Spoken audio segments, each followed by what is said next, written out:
Se trataba un poco de conocer el tejido asociativo de estos 3 municipios de cara a la elaboración del reglamento de participación ciudadana.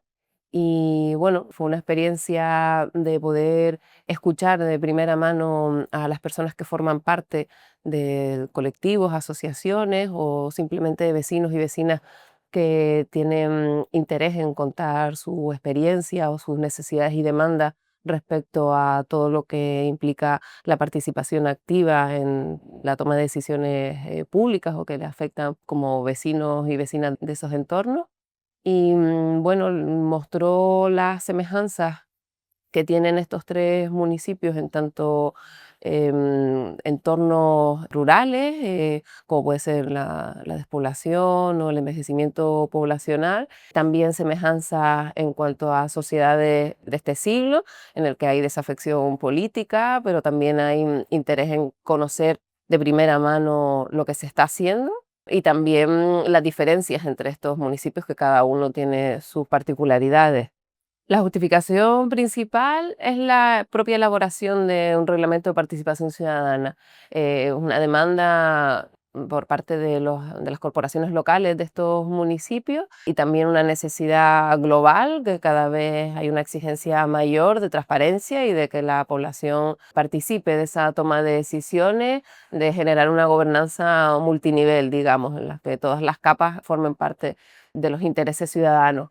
Hay interés en participar, hay interés en conocer qué se está haciendo desde los ayuntamientos.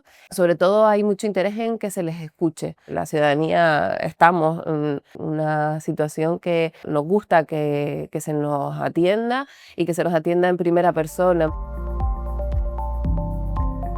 Ruta 7 nace en 2011, es un viaje transformador, un programa de innovación social en el que 45 estudiantes de universidad viajan por las Islas Canarias dejando una huella positiva.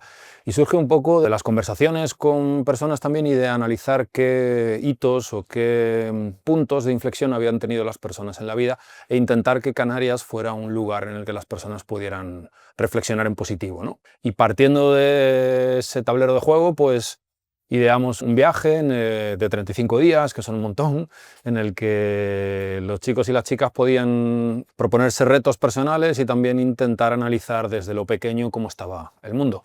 Y ese transcurso ha sido 10 ediciones, en el que la primera fue en 2011 y la última fue en 2024, con el parón del COVID en medio.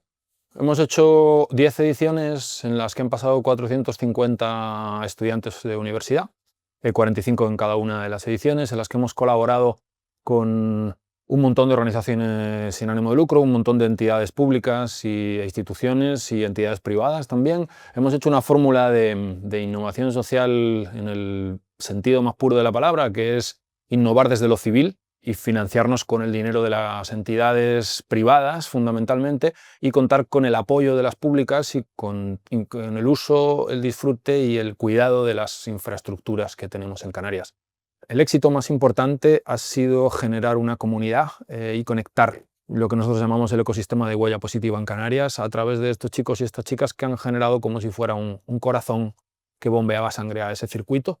Y muchos de ellos, bueno, aparte de tener hijos e hijas, están trabajando o en entidades sin ánimo de lucro o en empresas, pero aplicando ese sentido común que han aprendido y buscando que estén donde estén, ver de qué manera pueden ser más responsables y en más que quejarse, proponer y realizar cosas. Creo que el encuentro también con personas ha sido una clave fundamental. Han venido muchas visitas, escritores, escritoras, gente que hace música, bueno, periodistas.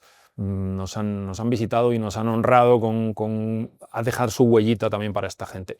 ¿Cuál es el futuro? Pues el futuro es intentar que todas estas cosas que os estoy diciendo, el encuentro, la comunidad, la cooperación, la iniciativa personal, el no quejarse y el hacer cosas, podamos atomizarlo y generar experiencias que sean más fáciles de ejecutar, más cortas en el tiempo, pero que intenten mantener toda la filosofía. Yo desde que terminé la carrera estuve un cierto tiempo trabajando en cooperación al desarrollo en Honduras, pasé un año trabajando en la Agencia Española de Cooperación, en la oficina técnica de Tegucigalpa, y ahí pues se aplicaban una serie de técnicas, de metodologías, ¿no?, que eran muy eficaces, ¿no?, que intentaban optimizar los recursos y entre otras cosas, uno de los temas que se trabajaban era la participación ciudadana, ¿no? Era un mecanismo para integrar los proyectos en las comunidades y además que fueran útiles, ¿no? Y en ese sentido, cuando volví a España, parecía que aquí no, que aquí esto se hacía de otra manera y eran dos mundos muy diferentes. Entonces sí que empecé a trabajar el tema de la participación, de cómo incorporar en mi barrio, en mi realidad, en mi isla. Y a partir de ahí empecé a estudiar el tema de la participación, hice mi tesis doctoral en 2008 sobre participación ciudadana, en este caso en tema de vivienda. Y a partir de ahí ya me enganché con proyectos de investigación para introducir la participación en la arquitectura y el urbanismo, ¿no? Y he trabajado con muchos equipos multidisciplinares y he desarrollado diferentes procesos participativos. Debemos incorporar un eslabón en la cadena del urbanismo, que es una cadena que ya tiene muchos años y que de alguna manera ha tocado techo, en el sentido que ya hay muchos problemas para implementar planes urbanísticos, planes generales de ordenación, enseguida se empantanan, ¿no?, con problemas a veces legales, a veces de no acercarte a la ciudadanía, a explicar en qué consiste lo que quieres hacer.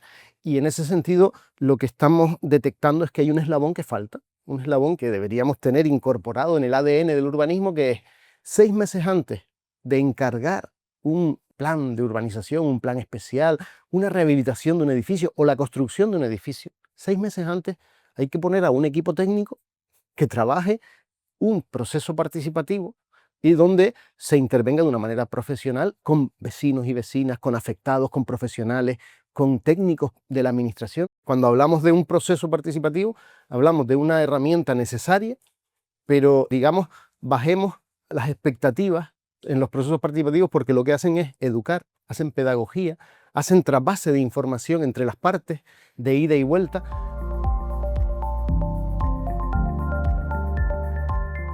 Las viviendas colaborativas son un modelo de vivienda relativamente reciente en España, pero que ya tiene larga tradición en otros países en el mundo, en el que básicamente lo que consiste es en compartir un edificio entre varias unidades familiares. Cada uno tiene su vivienda, pero luego hay unos espacios compartidos, como puede ser pues, una lavandería, un comedor, una cocina, unos salones, ¿no?, que comparten entre todos.